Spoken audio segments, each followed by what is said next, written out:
además de una excelente investigadora y buena amiga, docente, investigadora de CONICET y miembro de Albasud, querría destacar que es doctora en Ciencias Sociales con mención en Ciencias Políticas y de Administración Pública y que hizo una tesis doctoral fundamental para entender el turismo social en América Latina y en particular en Argentina, que es de donde ella procede. Ha trabajado con una gran cantidad de artículos, materiales, algunos de ellos lo hemos publicado en Albasud, pueden seguirla también en el blog que ella tiene en Albasud, y sin mayor dilación le daría la palabra a Erika para que pudiera intervenir. Cuando a ustedes se les ocurran cuestiones, dudas, preguntas, por favor, pónganlos en el chat porque al terminar haremos una primera ronda que vamos a destacar algunas de estas cuestiones, si no son que son muchas, para que las podamos contestar al final. Si tuviéramos tiempo, sí abriríamos micrófonos, pero en principio lo que está previsto es que el diálogo, debido a que somos bastantes personas, en estos momentos estamos conectadas 122 personas, de alguna manera podamos compartir con ustedes algunas de estas respuestas a partir de lo que aparezca en el chat. Entonces, sí, sin mayor dilación, les dejo con Erika Schenken y que tengan una buena tarde, unos buenos días y cuando terminemos unas buenas noches a los que estamos a este lado del charco. Muchas gracias, todo tuyo, Erika. Gracias, Ernest. En principio, saludar a todas las personas que están conectadas, veo mucha gente amiga, una gran pluralidad, veo estudiantes, docentes, investigadores, activistas que están también vinculados al turismo social desde sus diferentes dominios, así que agradecerles muchísimo su presencia. Bueno, en principio decir que es un enorme gusto darle inicio a este seminario, un seminario que, como decía Ernest, venimos pensando desde hace mucho tiempo y bueno, hoy se pudo llevar a cabo, hoy es una realidad. Sumarme a las palabras de él y agradecerle especialmente a las instituciones que nos han acompañado, que han decidido apoyar este seminario. Pienso en el SEC São Paulo, una institución de referencia en la materia. Sin duda es el caso de la Organización Internacional del Turismo Social en su sección de América, a su directora, la querida amiga Verónica Gómez, que realmente viene desarrollando una labor destacadísima y se ha constituido sin dudas en la gran articuladora como institución de distintas experiencias muy virtuosas que se están llevando a cabo en nuestros territorios vinculadas al turismo social. En términos personales también, un agradecimiento muy especial a Albasud, en su figura de Ernest Cañada, que hoy nos acompaña, de Carla, que está atrás ahí haciendo los apoyos técnicos, una organización que hace ya 2 años decidió otorgarle al turismo social un lugar protagónico en su agenda de investigación, y realmente se viene haciendo un aporte muy significativo, considero yo, en términos no solamente de divulgación, sino también de formación, de investigación, en esta necesidad de empezar a generar conocimiento vinculado al análisis crítico del turismo. En la figura de Ernest y Carla hay un montón de compañeras y compañeros que de distintos lugares de América Latina, de España, están realmente desarrollando un importantísimo trabajo en este sentido, así que enormemente orgullosa de formar parte de este colectivo que es tan plural, tan diverso. Cuando empezamos a pensar en términos de turismo social desde Albasud, surgió obviamente vinculado a ese gran compromiso institucional de asumir muy conscientemente que la actividad turística puede desarrollarse en nuestros territorios de formas y de dinámicas diversas. Puede estar vinculada a cuestiones de marginalidad, de exclusión,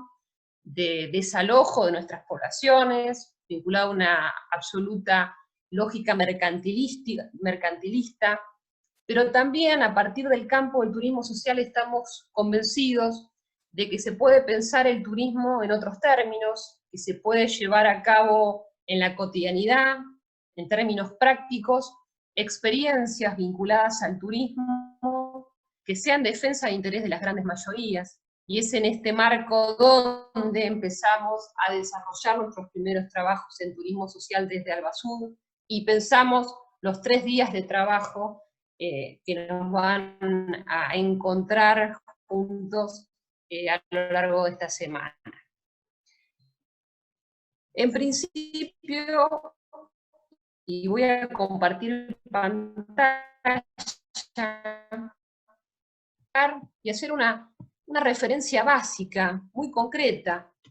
que nos permita coincidir acerca de qué hablamos cuando referimos del turismo social. O sea, ¿a qué estamos haciendo referencia cuando hablamos de turismo social? Y antes que nada les tengo que decir que destacar y posicionar al turismo social como un campo formativo, como un campo de investigación, como un campo teórico, es recuperar las banderas humanistas de la actividad turística. Es recuperar el sentido de la propia práctica turística, que parte de reivindicar a la persona, ¿sí?, desde la perspectiva de derechos humanos.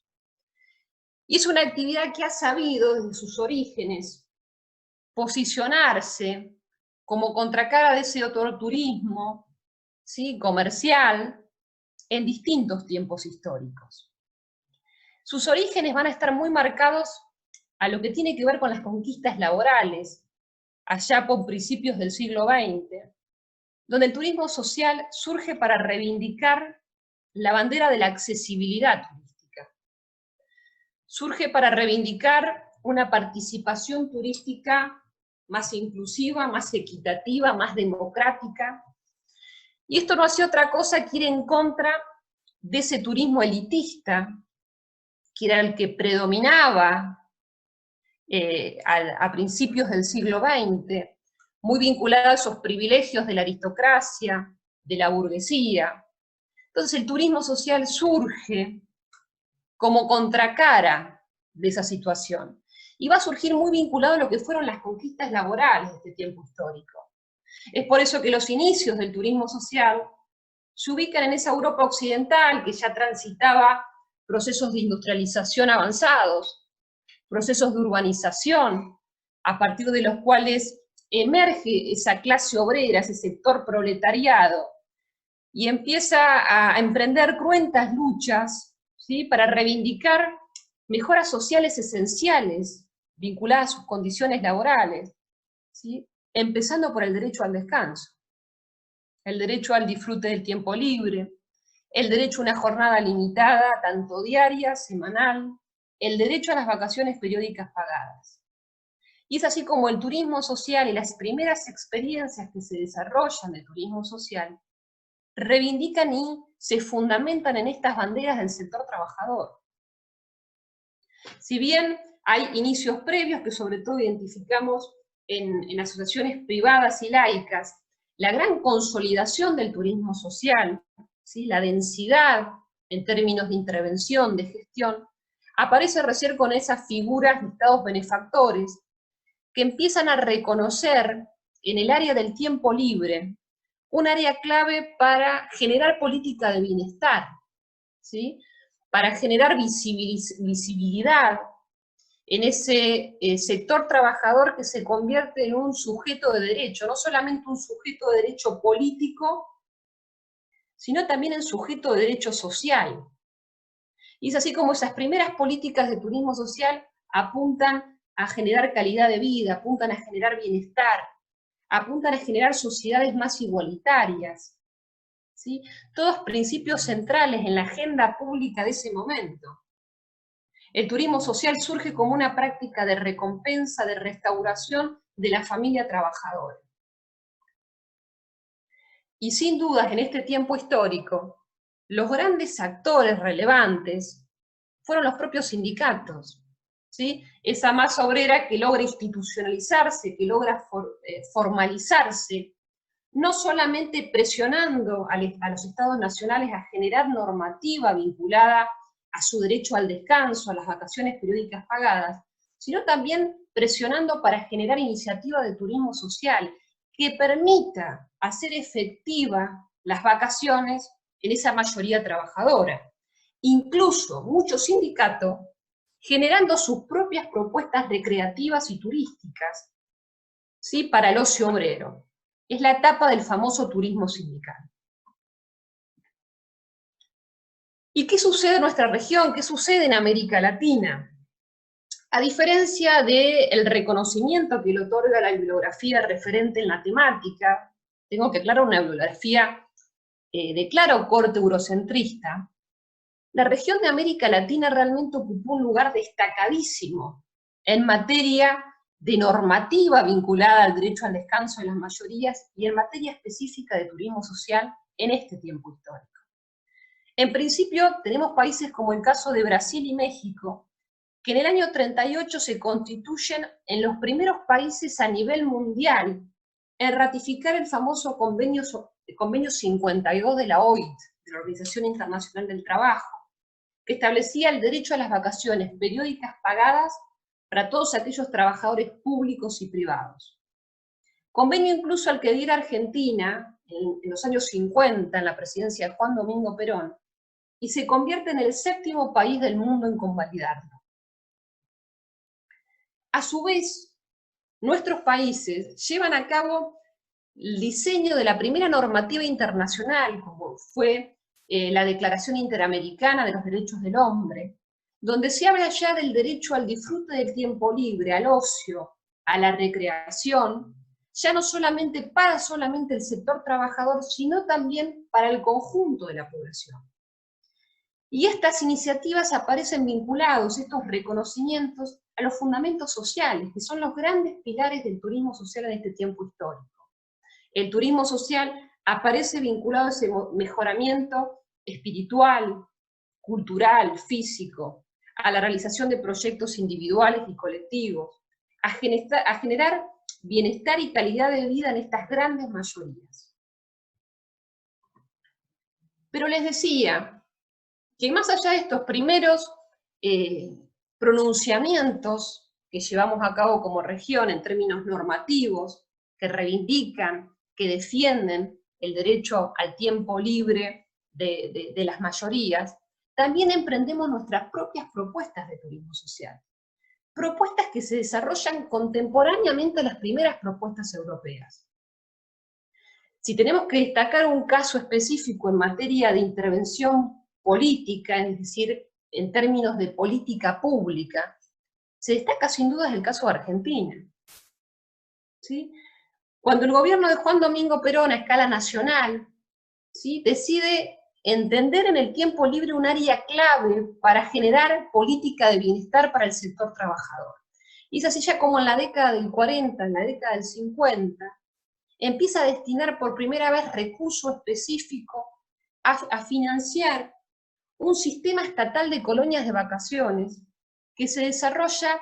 en distintas provincias del país, ¿sí?, otorgándole un porcentaje del aguinaldo,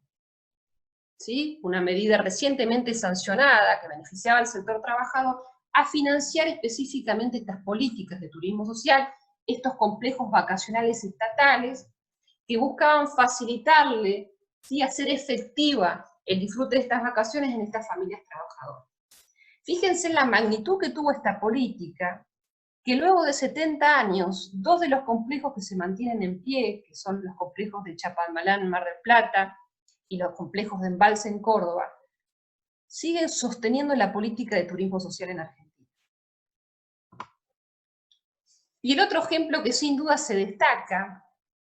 también por su temporalidad, es el caso del CESTI, ¿sí?, este comité empresarial que asocia empresarios y trabajadores, que surge también en la década del 40, y tiene que ver con esa América Latina revuelta, convulsionada, con fuerte conflicto social, en donde el sector trabajador empieza a presionar para generar una distribución más equitativa de la renta, del capital. Se firma esa famosa Carta de Paz Social que establece un porcentaje de esas utilidades, ¿sí?, al bienestar, a la cultura, a la educación,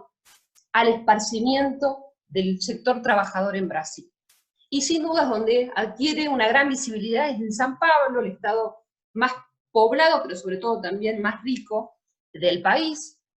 donde se empieza a generar y se desarrolla el primer centro vacacional específico destinado al ocio obrero, que fue el famoso Sesti Bertioga, que es en el que luego Ernest va a profundizar, donde él realizó investigaciones al respecto. Tengo que destacar de Bertioga que, a diferencia del caso argentino, está plenamente vigente. Ha sabido ayornarse a los tiempos del presente, ha sabido ayornarse a las nuevas necesidades que están asumiendo nuestras poblaciones en materia de turismo social, y hoy en día, sin dudas, se ha convertido en un gran ejemplo a escala regional. Ahora bien, este origen del turismo social, tan vinculada a la bandera de la accesibilidad, tan vinculada a reivindicar una participación turística más inclusiva, más democrática, más equitativa, ¿sí? Va a quedar obviamente muy cristalizado en lo que fueron las primeras definiciones que se establecen. A tal punto que la primera definición, y la más reconocida, que es la que establece el propio, en ese momento, BITS, Buró Internacional de Turismo Social, hoy llamado OITS,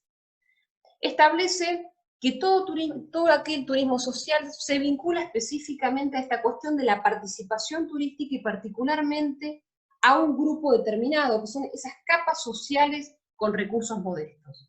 Fíjense en esa definición, como el turismo social se centra en la cuestión de la accesibilidad, es decir, quiénes participan, quiénes acceden al turismo, y a su vez centrado exclusivamente en un obstáculo, una imposibilidad económica. Sin dudas, esa definición tenía que ver, ¿sí?, con lo que eran esos orígenes del turismo social, y tenía que ver obviamente con lo que fue la consolidación de nuestros estados benefactores, ¿sí?, donde veíamos que a la par de ese estado benefactor consolidado teníamos sociedades igualitarias, sociedades medianamente homogéneas, donde la institución del trabajo asalariado era la gran afiliadora social, ¿sí?, donde teníamos excluidos o integrados en función del ingreso.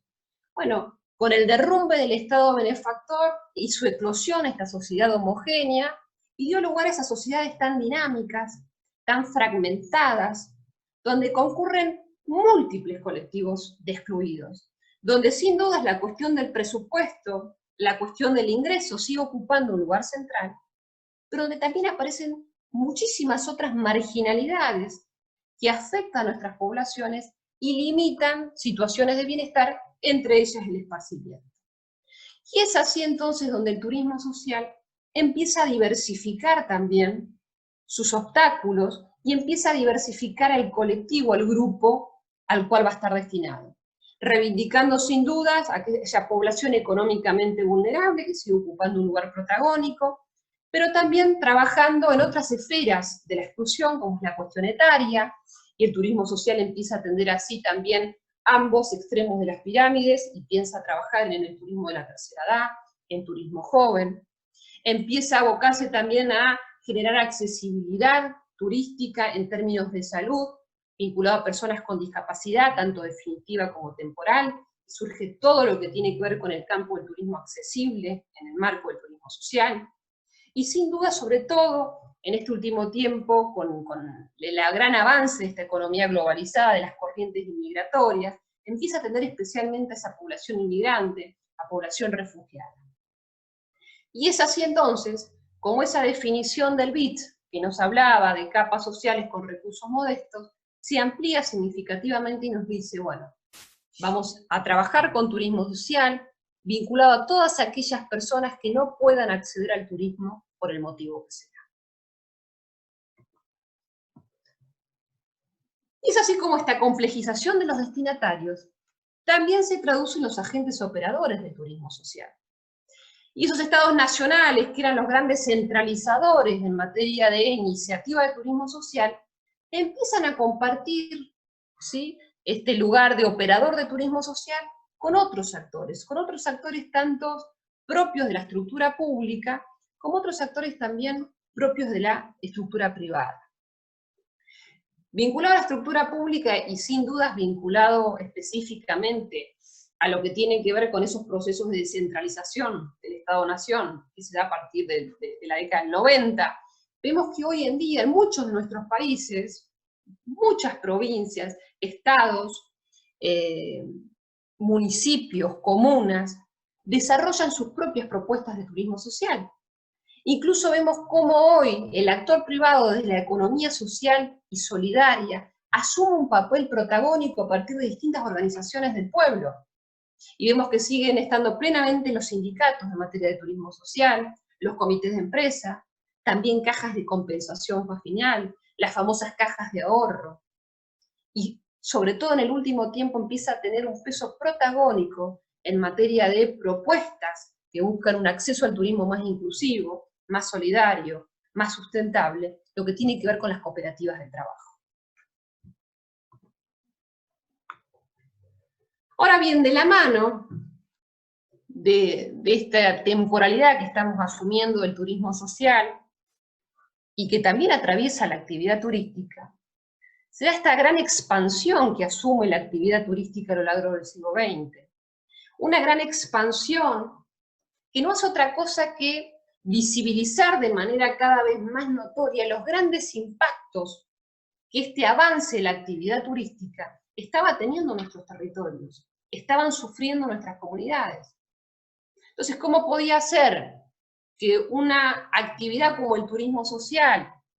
que daba cuenta de reivindicar los principios humanistas del turismo, que me hablaba del turismo desde la solidaridad, desde la inclusión, desde la equidad, ¿cómo podría ser que me siga solamente levantando la bandera de la accesibilidad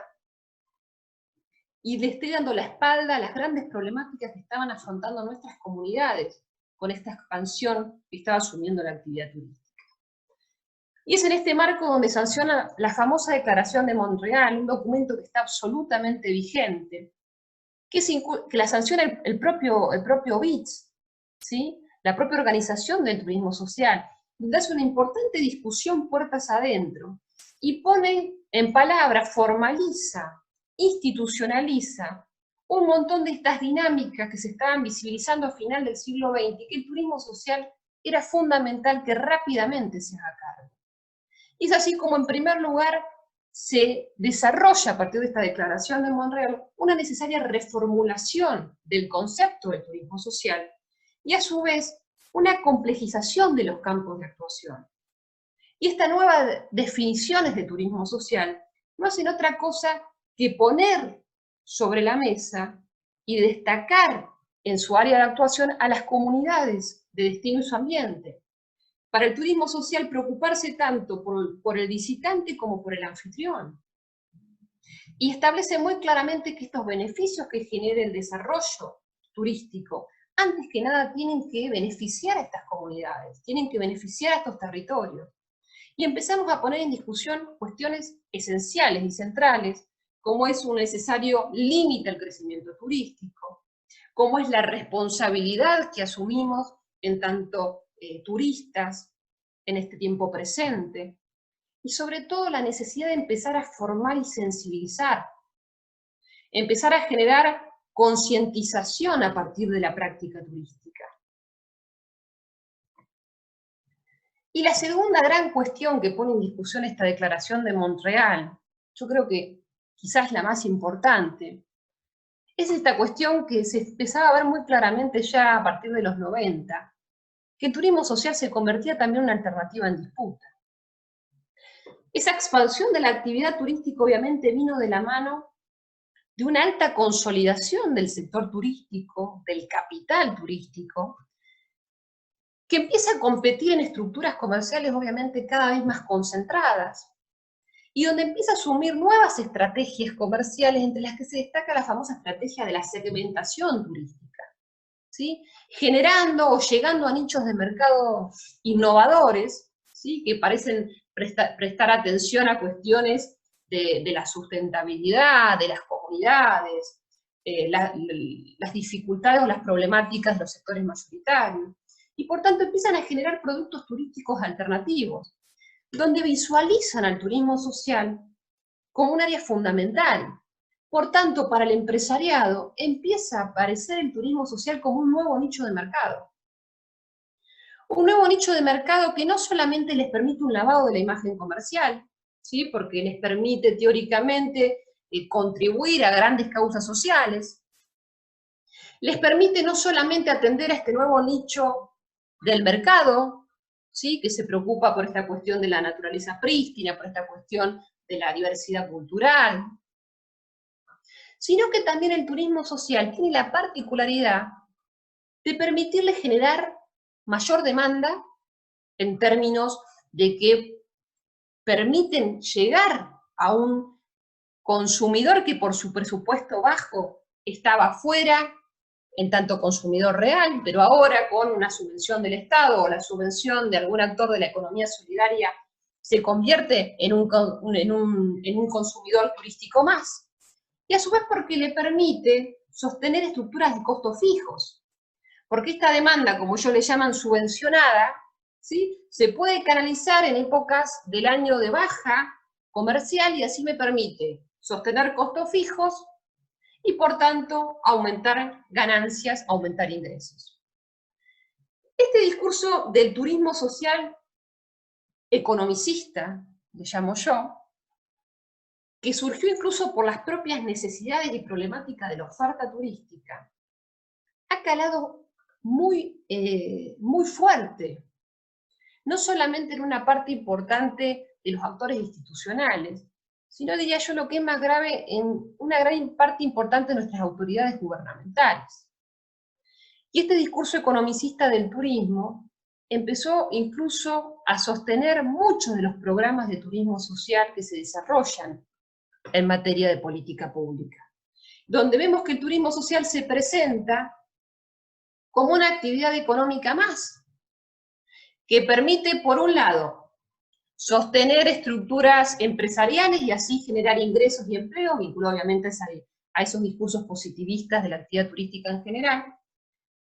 pero a su vez destacan que permite también ser una medida de inclusión, porque a partir de estas propuestas de turismo social se generan oportunidades de viaje para los grandes sectores populares, para esas mayorías que necesitan de asistencia para vacacionar. Entonces, lo perverso de este discurso es que afirma conciliar dos dinámicas en estas mismas políticas, que es reivindicar el turismo social en tanto al derecho al ocio, el derecho al turismo, como reivindicar el derecho al negocio. Lo que sucede con estas iniciativas es cuando uno las analiza en términos empíricos, ¿sí? Y vamos a poder abordar a lo largo de estos días distintos trabajos donde se puede realizar empíricamente qué sucede con estos programas en nuestros territorios, en nuestras sociedades. Nos encontramos que esta dinámica mercantilista, ese objetivo vinculado al lucro, a sostener estructuras económicas en épocas de temporada baja, en muchos casos termina privando sobre ese derecho de las mayorías de acceder al turismo,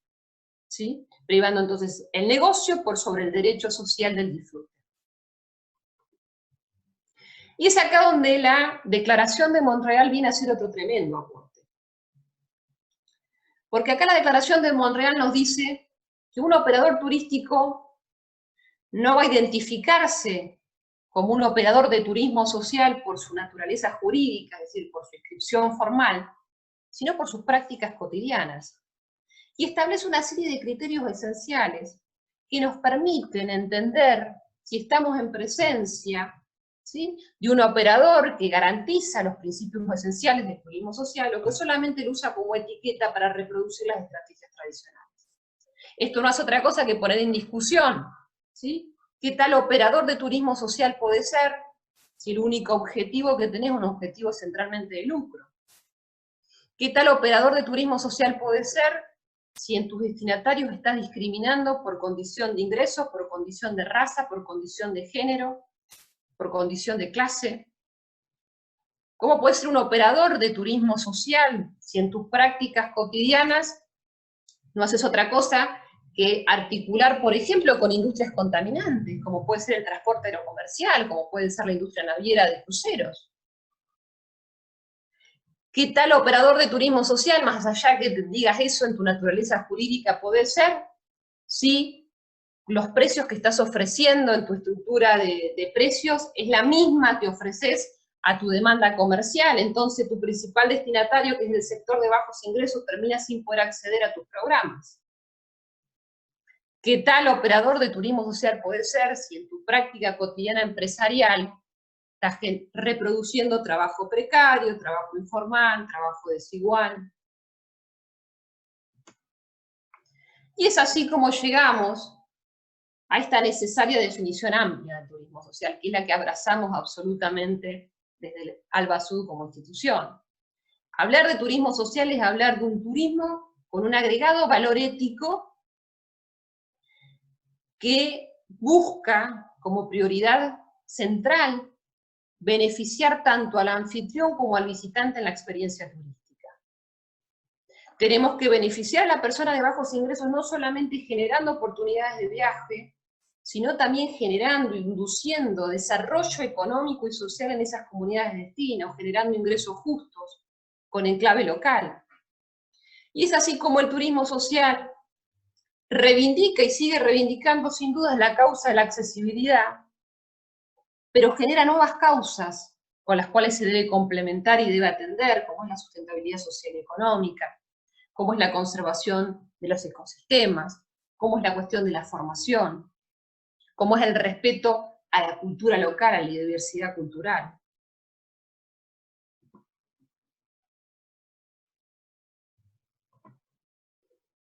Ahora bien, y con esta última parte ya estoy terminando.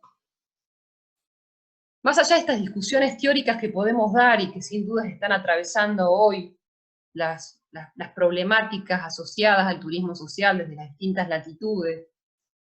y que son discusiones teóricas que tenemos que dar, ¿qué implica hablar del turismo social desde América Latina? Y hablar del turismo social desde América Latina implica seguir reivindicando firmemente la cuestión de la accesibilidad. A diferencia de lo que pasa en otras latitudes, pienso obviamente en el contexto europeo, ¿sí? Donde las sociedades han asumido determinados niveles de bienestar social.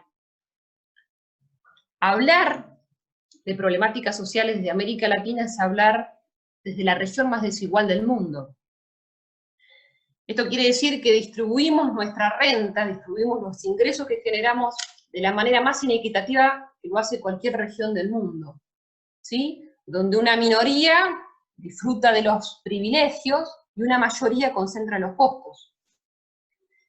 Y esto sin duda se ve en turismo,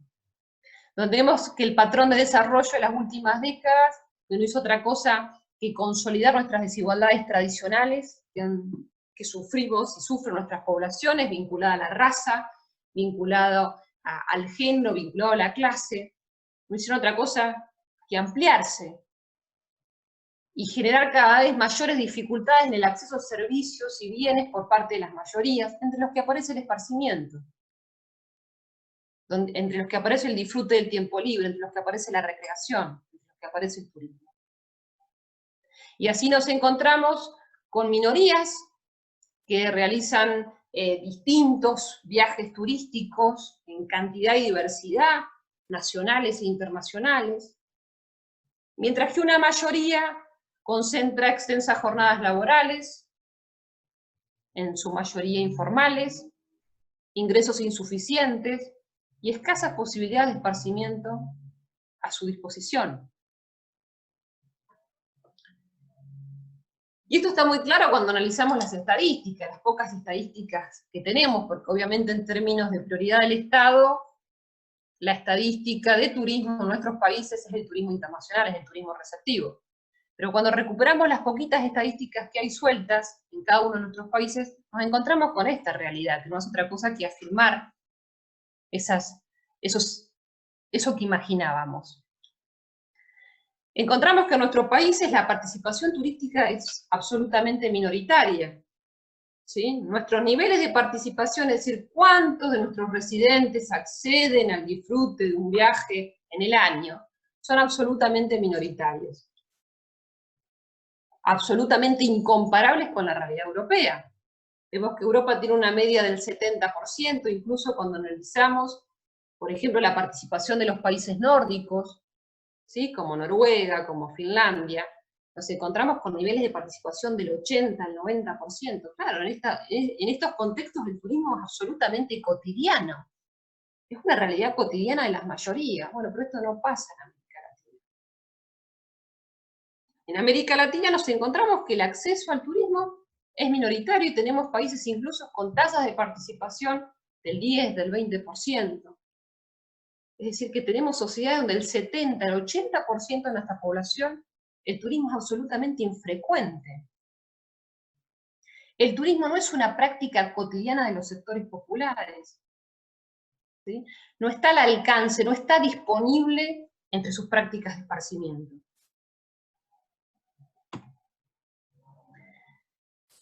Y a su vez es desigual. Es minoritaria y es desigual. Y es desigual porque cuando nosotros cruzamos estos niveles de participación turística con variables sociales, ¿sí? Como puede ser el nivel educativo de una jefa de hogar o de un jefe de hogar, como puede ser su condición laboral de esa jefa de hogar, de ese jefe de hogar, o ese ingreso, también disminuye su posibilidad de acceder al turismo. ¿No? Vemos que a medida que se precariza la condición educativa de esa familia y pasamos de secundario completo a una escuela primaria incompleta, o pasamos de un trabajo formal a un trabajo subcontratado, informal, que no respeta condiciones laborales esenciales, obviamente disminuye también la posibilidad de ese grupo familiar de hacer efectivas sus vacaciones. En nuestros países, de esas grandes mayorías que no acceden al turismo, como se le pregunta, bueno, ¿por qué no accedes? No tiene que ver con gustos, con preferencias, con cuestiones de tiempo, como sí pasa cuando nosotros hacemos esta pregunta, por ejemplo, en países europeos con el Eurobarómetro. Acá 7 de cada 8 de los que no participan afirman que no lo hacen porque no disponen de los ingresos, ¿sí?, que exige el mercado para acceder al turismo a estos precios establecidos.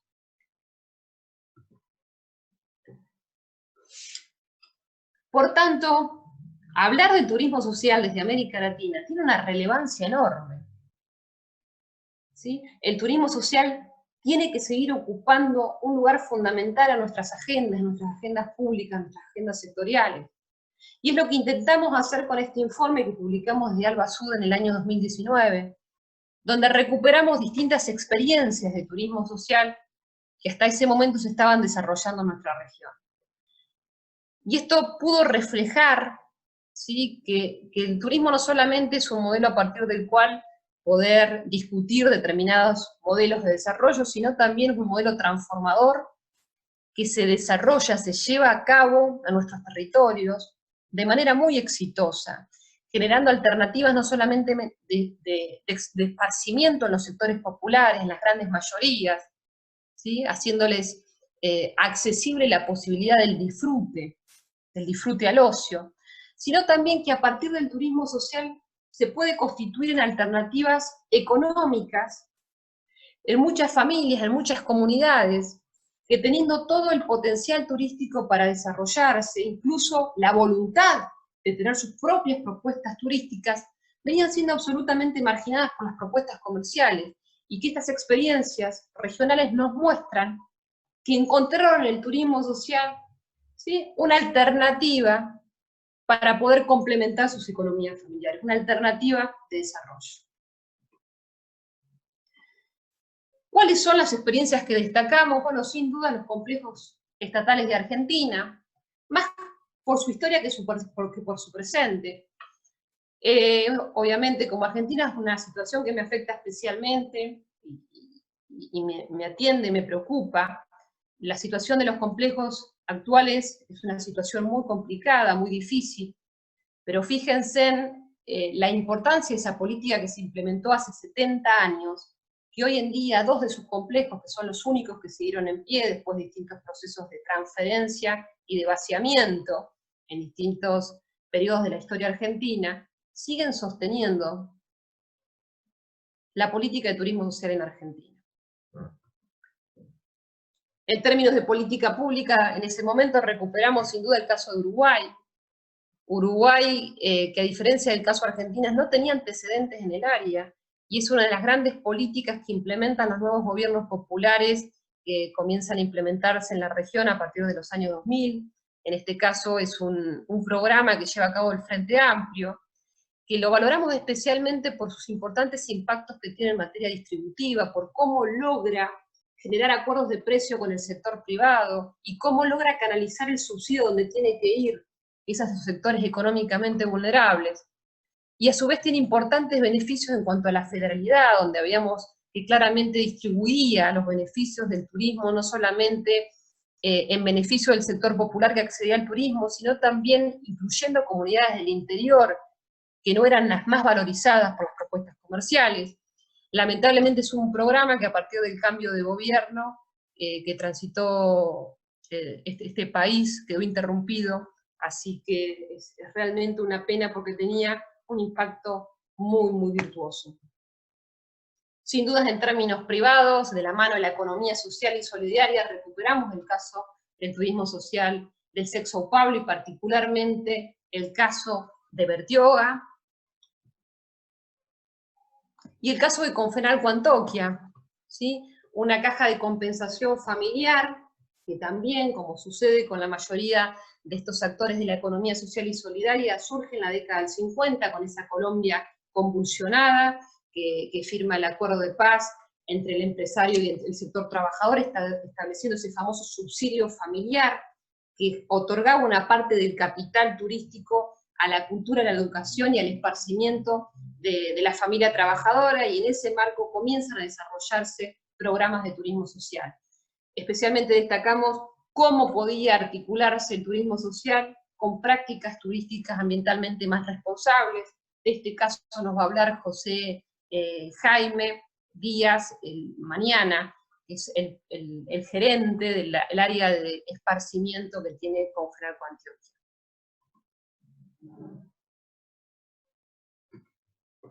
Y con esto termino, creo que me pasé un poquito del tiempo que habíamos acordado con Ernest, y también muy vinculado a lo que él nos planteaba en un comienzo. Quiero cerrar diciendo que sin dudas coincido en que estamos atravesando un enorme desafío. Todas aquellas personas que venimos hablando de turismo social, que nos venimos interesando en sus causas, bueno, sin dudas vemos la gran valorización que está asumiendo hoy el turismo social en los discursos turísticos. Una valorización que le da un lugar de centralidad que hacía tiempo que no tenía en los debates sectoriales, y podemos ver cómo hoy turismo social forma parte de los distintos webinars, de los distintos trabajos de investigación, de divulgación. Incluso por mucho actor, diría yo hasta académico, actor empresarial, que lo venía subestimando al turismo social desde hace tiempo, pero que sin dudas ante este nuevo contexto se lo visualiza como una gran alternativa posible para este sector turístico para poder contrarrestar, aunque sea un poco, las grandes pérdidas que están atravesando por esta situación del COVID-19. Yo que creo antes que nada que nosotros tenemos que aprovechar esta coyuntura. Aprovechar esta coyuntura para posicionar al turismo social como una alternativa posible, en términos, en principio, de gestión y en términos de transformar nuestros territorios, evidenciando, ¿sí?, distintas experiencias que hace muchísimo tiempo se están desarrollando y que nos muestran que a partir de programas de turismo social podemos generar prácticas turísticas más solidarias, más inclusivas, más sustentables, y a su vez también para evidenciar, para denunciar todas aquellas malas prácticas que se están dando enunciando la categoría del turismo social, pero sin más que utilizarlo como una etiqueta para reproducir las prácticas tradicionales. Y a su vez también creo que es un momento fundamental para posicionar el turismo social en términos de investigación y formación, para posicionarlo como una perspectiva contestataria que dispute esas grandes líneas argumentativas, esos grandes axiomas que vienen sosteniendo el crecimiento de la actividad turística desde hace ya más de un siglo, ¿sí? Entonces yo pienso que esta propuesta de seminario busca formar, busca sensibilizar, pero sobre todo busca articular un montón de gente suelta que desde distintas realidades, de distintos campos, estamos pensando el turismo en estos términos. Así que espero que a lo largo de estos 3 días nos encuentre discutiendo el turismo social, nos encuentre discutiendo distintas posibilidades y alternativas para generar propuestas que sean en defensa e interés desde el turismo para las grandes mayorías.